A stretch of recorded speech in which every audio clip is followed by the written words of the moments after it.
Welcome to The State of Us. Beyond mainstream cable news and party lines, with a millennial and a boomer, The State of Us pushes past the noise and uncovers all the issues that matter. Here's your host, Justin T. Weller. According to a recent headline in the Wall Street Journal, small-town natives are moving back home. For many young people, returning to the struggling communities where they grew up means exchanging prosperity for a more rooted life. Also, from the Wall Street Journal, when intentions don't matter. As recent controversies show, moral judgment requires asking if people deserve punishment for harms they inflict without meaning to. Some big topics, but I also think, Lance, especially on the small town natives one, at least some generally positive things that we get to talk about. And that's nice because there's plenty of negative things to talk about in today's world. And we've been on the rural-urban divide and the political divide and a lot of discussion about this. So today we get to take a little bit different approach and share with you, why does it matter that small town natives are moving back home? Why is that important or relevant? Is it a good thing? And what about intentions? Have we as a society moved away from caring about why somebody did something?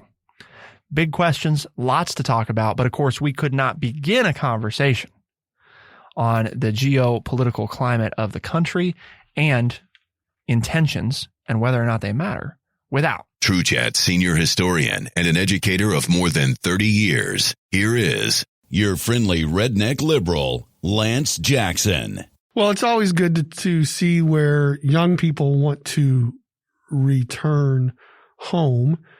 But I think that takes a special situation because many times growing up in a rural community has its own items to overcome.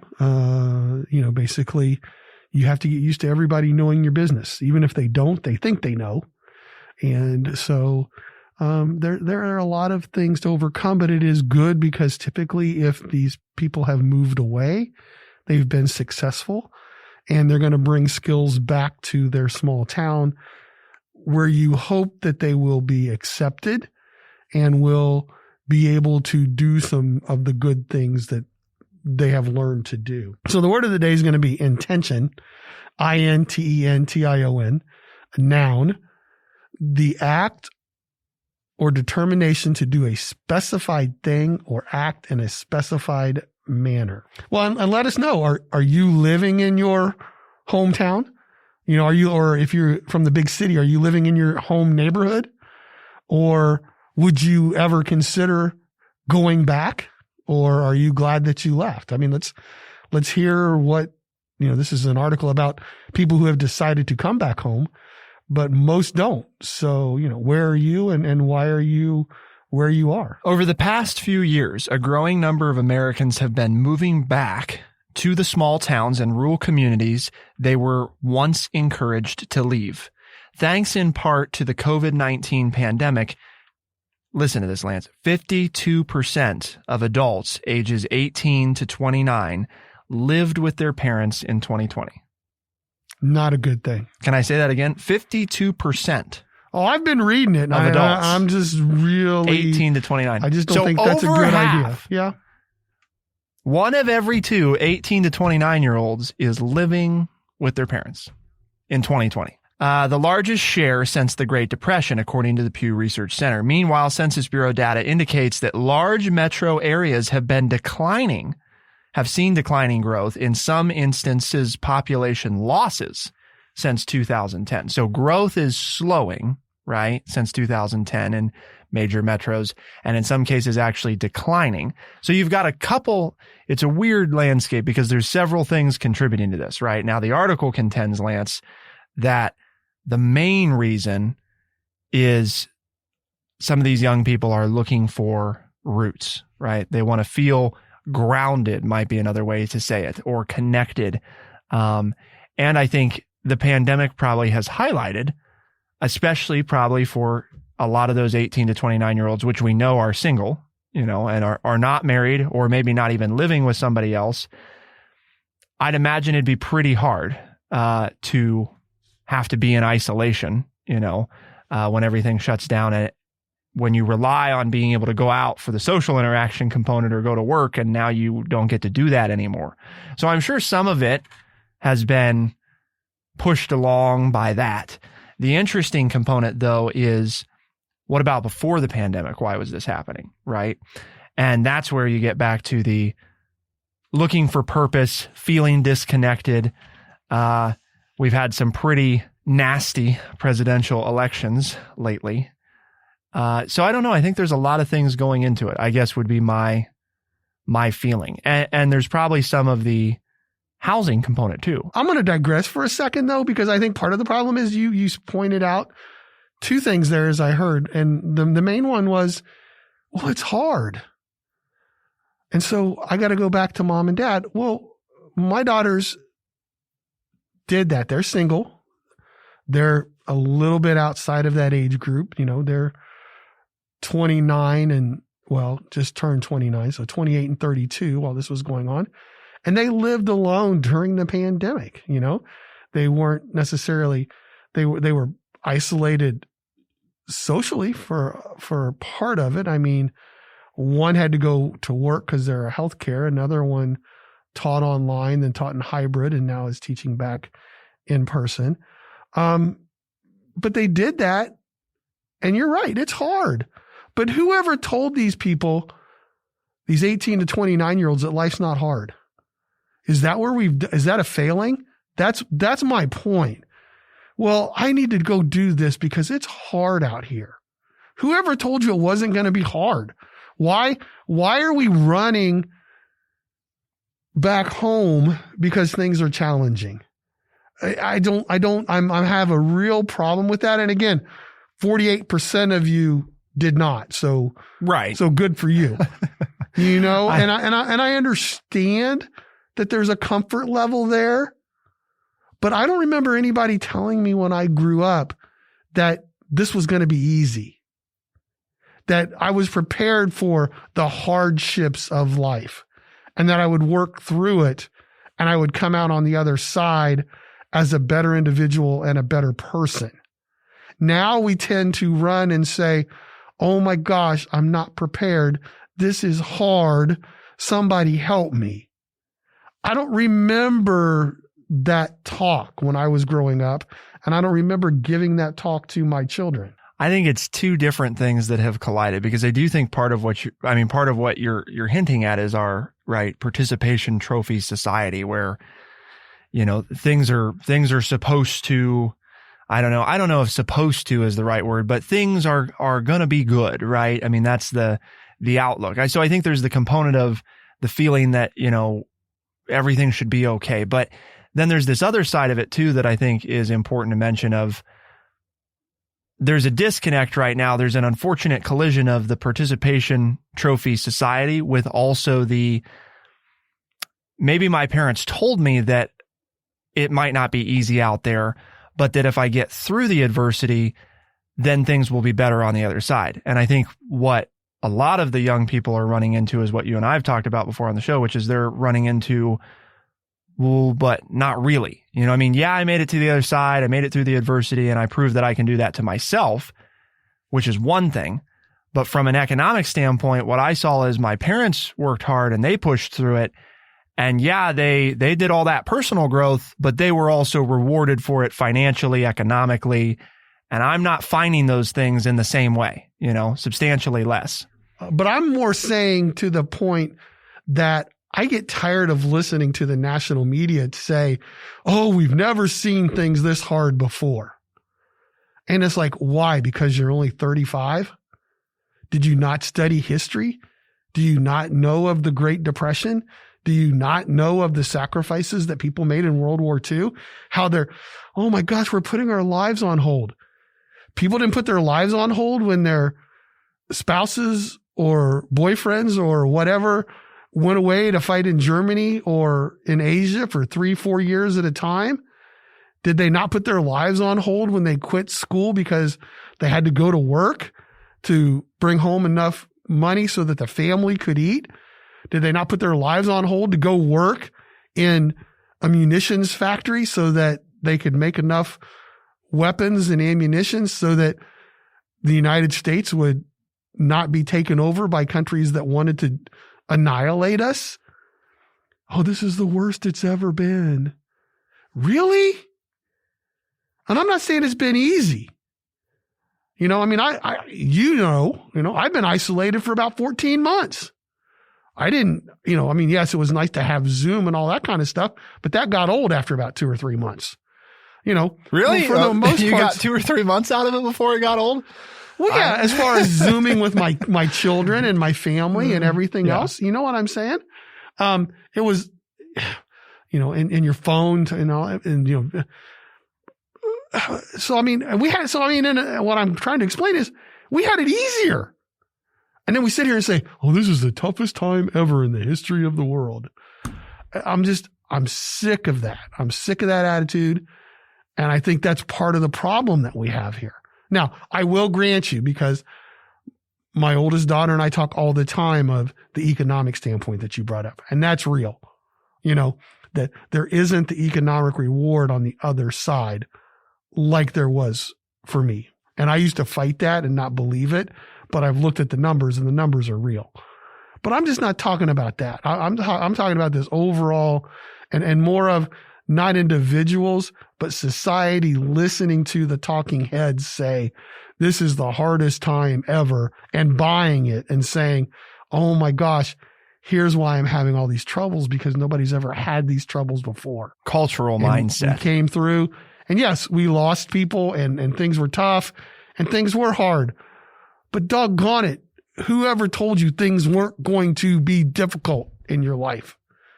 Who said it was all going to be Cinderella? I mean, even Cinderella had a tough time. The teachers, the coaches, the participation trophies, the reassessment. Well, you weren't in my class because I didn't tell you that. I know. I'm not saying you, but I didn't tell my teams that. That cultural, right? I mean, that's what you're talking about. I didn't give everybody on my teams an award. That cultural belief. I only gave about 10% of my team an award. Mm-hmm. All right. Well, we've got more to talk about. The pandemic side, right, of this is, well, one of the reasons that there's more people at home is because the pandemic, for one reason or another, right, has sent them back to be with their parents.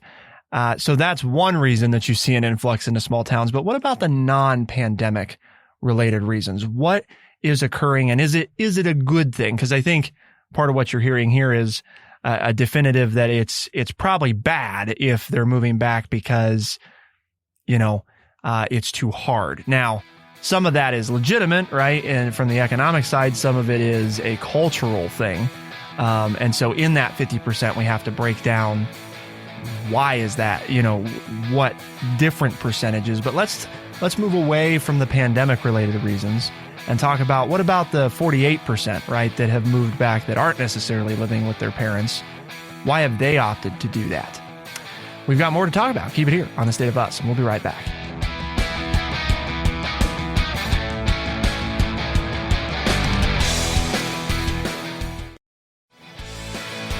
We are The State of Us. Here's your host, Justin T. Weller. When Benya Cross, currently in her 20s, graduated from Tufts University in 2018, she chose to move back to rural Minnesota, where her father's family had farmed for 6 generations. Quote, when I went to college, I studied international relations and assumed I'd move and float between big cities for the rest of my life, Miss Cross told the Center for Rural Innovation. Then a tough family situation diverted a DC internship and brought me back to her home. I saw the community planning ahead to 2030, saw the town's creativity, saw the dynamicism of entrepreneurial new immigrant-owned businesses on Main Street. I got hooked on this new side of the town I hadn't seen before.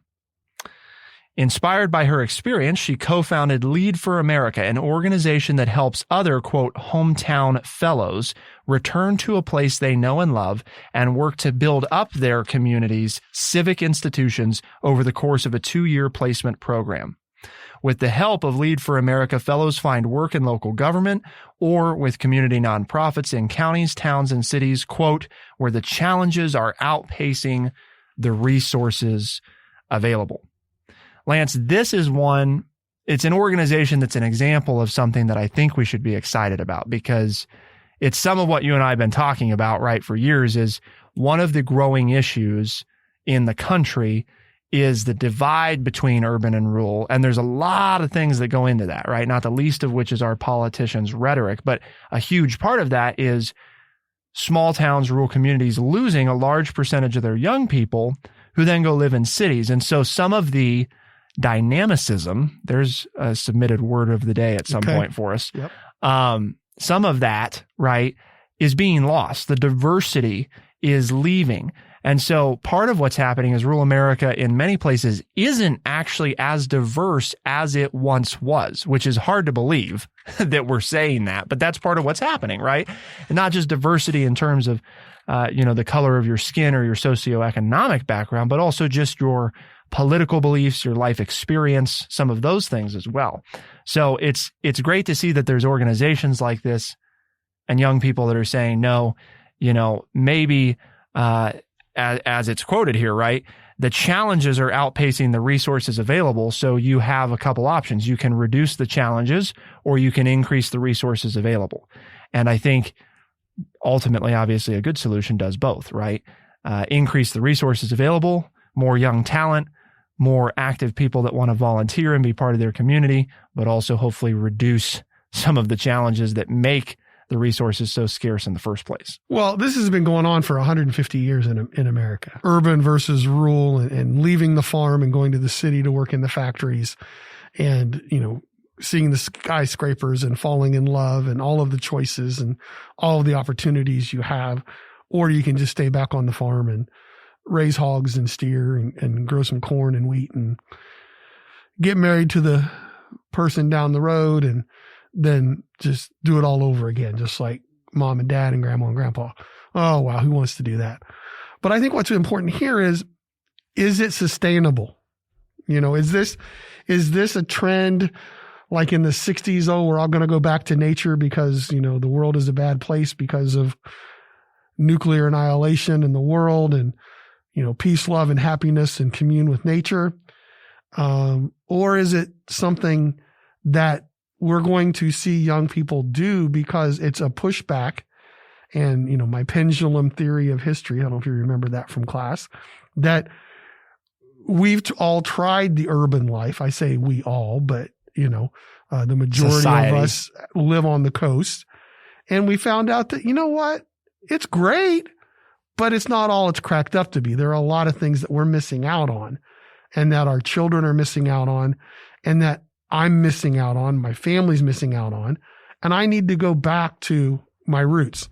And maybe it's not back to my hometown, but it's back to another rural area that I like the rhythm of the life. I like smelling the air when the dirt's been turned over in the springtime, which is what's going on right now. And it's amazing when it's warm enough to drive outside and smell the earth. And if you've never been out of the metropolitan area, you don't know what I mean. But if you have, hopefully it's bringing back visions and memories to you.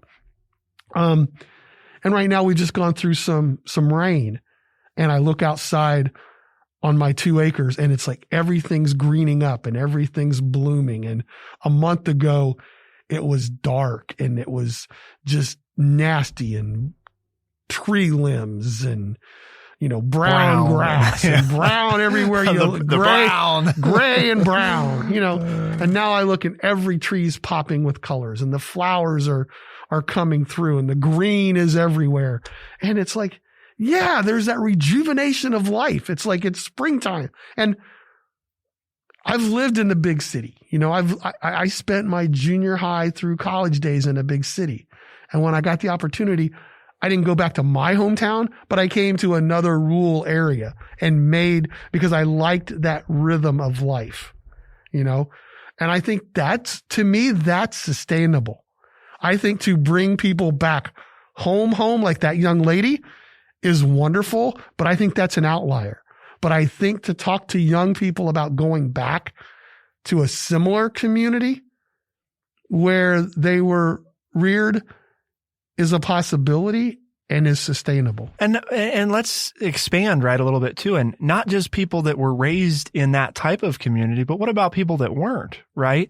Part of what you and I have covered on the show the past few months is all these people that they grew up in the suburbs or in the city and are choosing to move to rural America.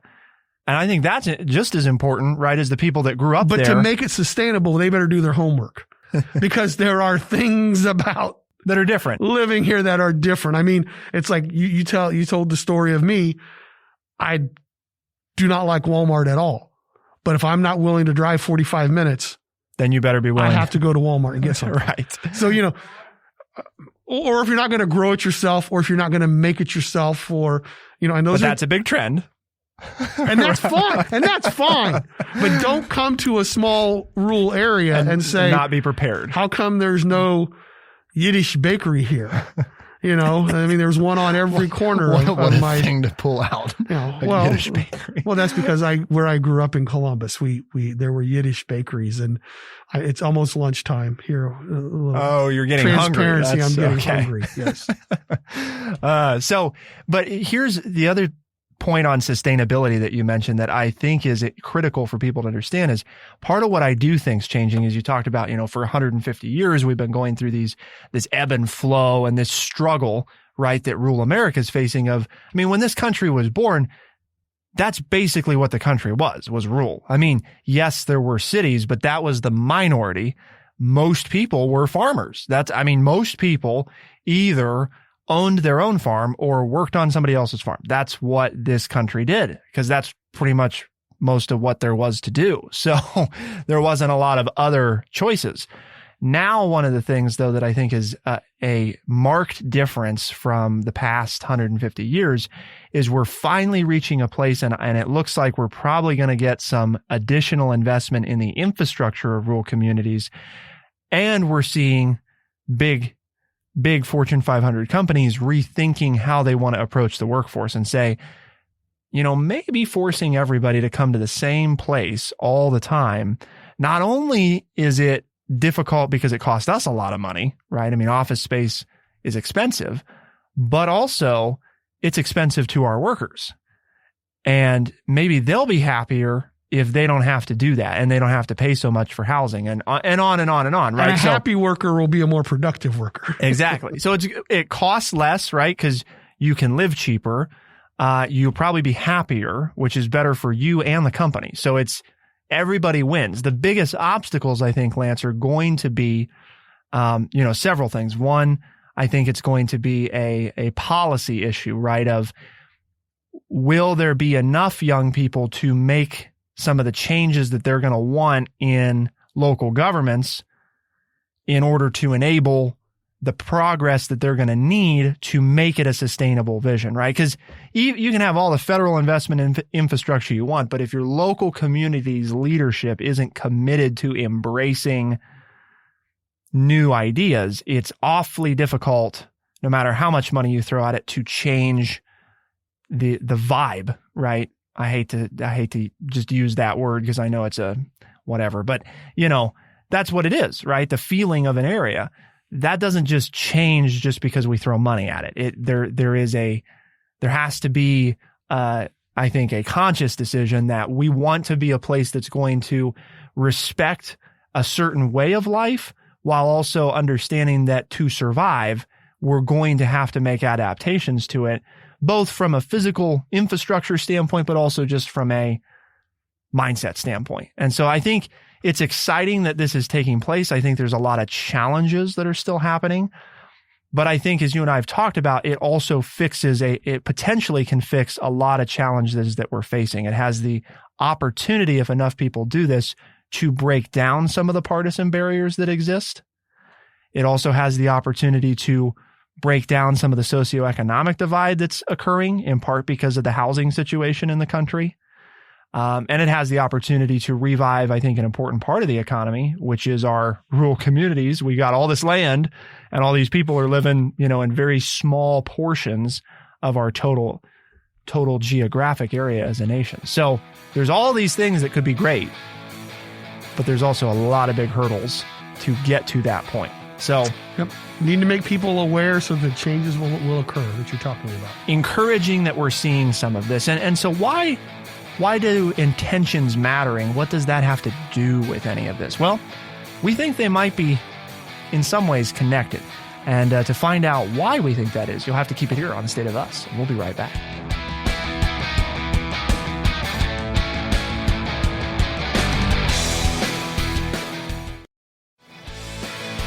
We are The State of Us. Here's your host, Justin T. Weller. A lot of controversies in the news lately, Lance. A lot of stuff going on, right? A lot of, well, they said this or they said that, and so it doesn't matter why they did what they did. It just matters what they did. And this is how old is this philosophical debate? Probably as old as mankind, right? Mm-hmm. Does what you say matter, or does what you do matter, or does why you did it matter? And those are three different things. Sometimes they're the same, but frequently they're not, right? You get judged either for what you said or you get judged for what you did. Sometimes you get judged for why you did it. And those are not always the same thing. And one of the things I always think about is that, I don't know who said it. I'm not sure if it's an attributed quote or not, but it's some of the worst things in history have been done with the best of intentions, right? But let's also flip that around on its head and say some very good things have come from some bad intentions. Mm-hmm. And that's, I think, reflective of, we're talking about small towns, right, in the first two segments, and this desire to feel rooted. I think part of what's contributing that we didn't mention in the first two segments is society is confused, in my opinion, right now, right? It's a difficult place to be. People are, and in some ways for good reasons, uncertain of what to say, how to behave in a lot of different circumstances. And I don't think society knows right now. I think we're reckoning with it. So we're in this weird in-between phase of we're throwing out a lot of old norms and we haven't exactly decided what the new norms are going to be. So we're in a weird limbo. But I think that part of that is this whole idea of do your intentions, why you were doing something, or if you didn't mean to do something, right? And a common example would be we're holding people accountable for comments they made 20 years ago, right? And they say, well, I didn't mean it in an offensive way. That was not the intention. At the time, that's just what people said it did. Well, that doesn't matter, and that's part of what we're talking about. And I think while some young people aren't old enough to be in those situations, they're watching it happen, seeing it happen, and they're concerned about living in a world where, because people don't know you and because there's no backstory, you don't get a benefit of the doubt. When I grew up, I was taught by my grandparents and parents, actions speak louder than words. So that, yes, you can say a lot of things, and that's usually the intent, again, the intention. People will say, well, I think da-da-da-da-da-da-da-da. Okay. But then you may say that on Sunday or Saturday, whatever your Sabbath is. And then what do you do Monday through Friday? And so, my grandfather was big on, well, actions speak louder than words. I don't care what you say. Let me see what you do. And I'm going to judge you based on what you do, not what you say. Now you throw that whole intention in there. And I think intent is very important. And I think that I think you have to understand the historical content in which something was said. I don't understand why you're going to attack someone for something they said 20 or 30 years ago that was that societal norm that you're talking about that we are now struggling with. And then you're going to attack me, this old boomer, because I don't use the right language. Uh-huh. Does that take away from all the good things I've done and what my intent is? That I do support differences. I do want people to be free and independent to make the life choices that doesn't matter, huh? If I use the wrong word, that's what you're saying. It's more important for you that I give voice to the correct word according to you, not society, but according to you and your friends, I'm supposed to use the correct word. That's more important than looking at my 40 years as a professional and how I've stood up for people who are different and valued the differences among people and pushed for that individuality. To me, it comes back to you're speaking, you're talking about, so you want to judge me on what I said and not my track record, right, of 30 years. So, and maybe, I mean, I'm sure that Lance would readily admit that, did he do everything perfect over 30 years? No, but does he feel like the sum total of 30 years way outweighed any mistakes? Probably, So what are we judging people on? And this gets me to my point of, I talked before about surface level, right? It's easy. Pull this thing out of context, judge somebody based on this thing. They're stupid, they're wrong, cancel them, goodbye, Are there human beings that are bad people that have said bad things and we probably don't want them to be part of society? We could have that conversation.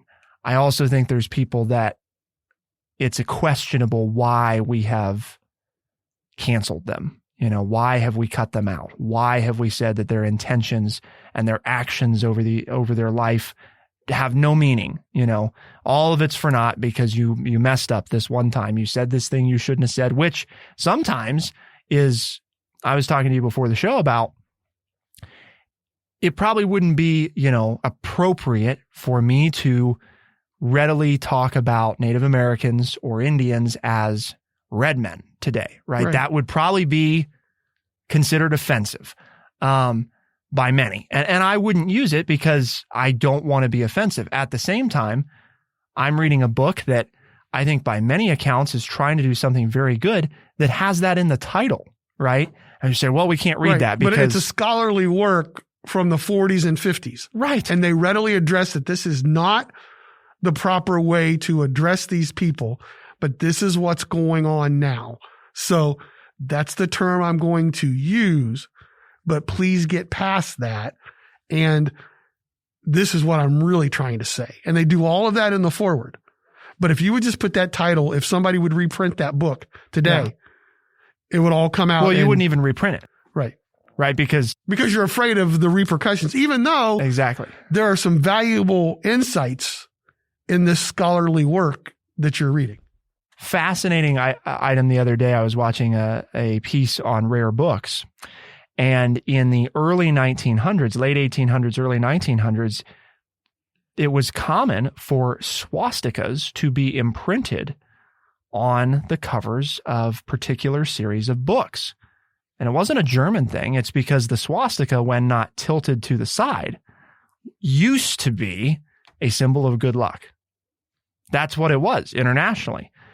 We think of the swastika in any form, and, we think Hitler, Nazis, white supremacy, mm-hmm. Holocaust, all terrible, awful things, right? But that's another example of, so we're going to throw those books away, even though, and this is an intentions thing, right? When that was imprinted in there, that's not what that meant. Those things ruined those books or those opportunities to read those books by what people did with that image, not what that image stood for when it was used. Because now somebody doesn't want to own that because, well, I wouldn't want somebody to see that. Somebody's going to see that on my bookshelf and make assumptions about me. And all of that goes back to this point that I want to make of not that we should, be printing books with swastikas because that's, no. What I'm getting at is we have both allowed ourselves and been subject to, I think, a political and media class, right, that is all about keeping it as easy as possible for us, right? Easy to be a Republican, easy to be a Democrat, easy to watch Fox, easy to watch CNN. These are easy, right? Because we know where everything is. We know where the lines are, and we love it. Except it's terrible for us. It's awful. It's resulting in bad divisions and people not listening to each other and people judging others solely based on a remark, and that I felt too, like when I ran for office, I shared that with you, Lance. it is incredibly amazing how people that I have never met can read 2 sentences, right, that I wrote and decide that I am a bad person. What? How is that? How do you have the audacity? How does anybody have the right to accuse somebody else of being a bad person for 1 or 2 lines? Well, because you have a device. That's why. I mean, and we're at the end of the show, and maybe we need to pick this up again.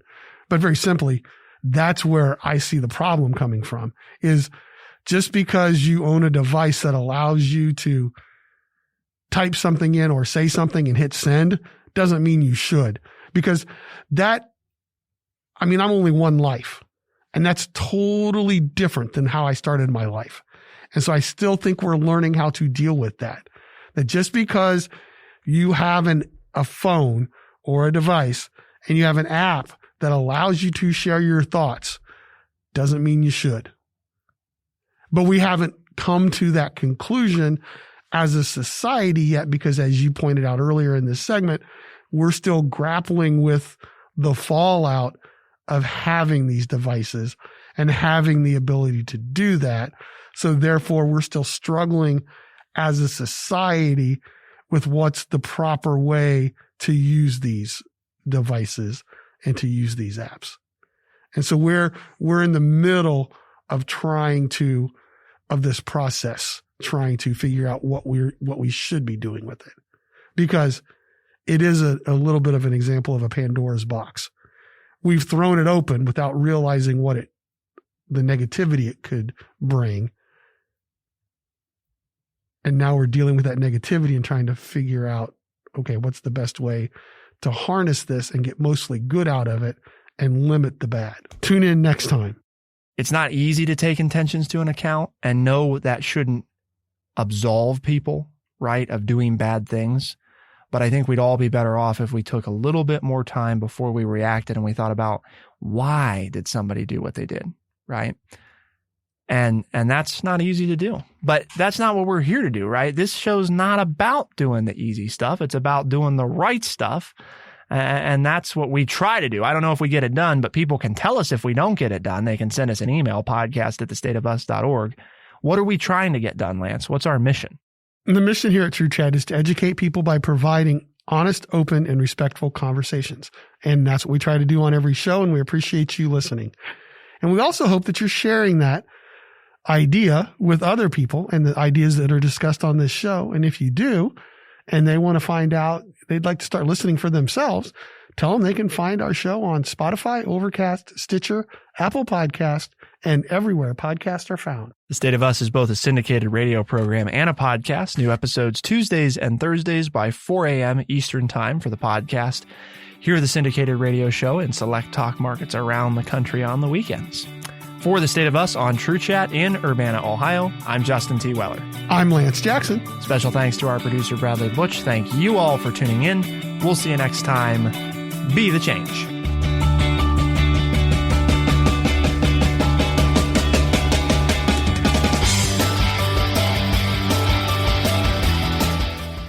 Be sure to check out our website, thestateofus.org, for books, articles, and all the ways to tune in. thestateofus.org.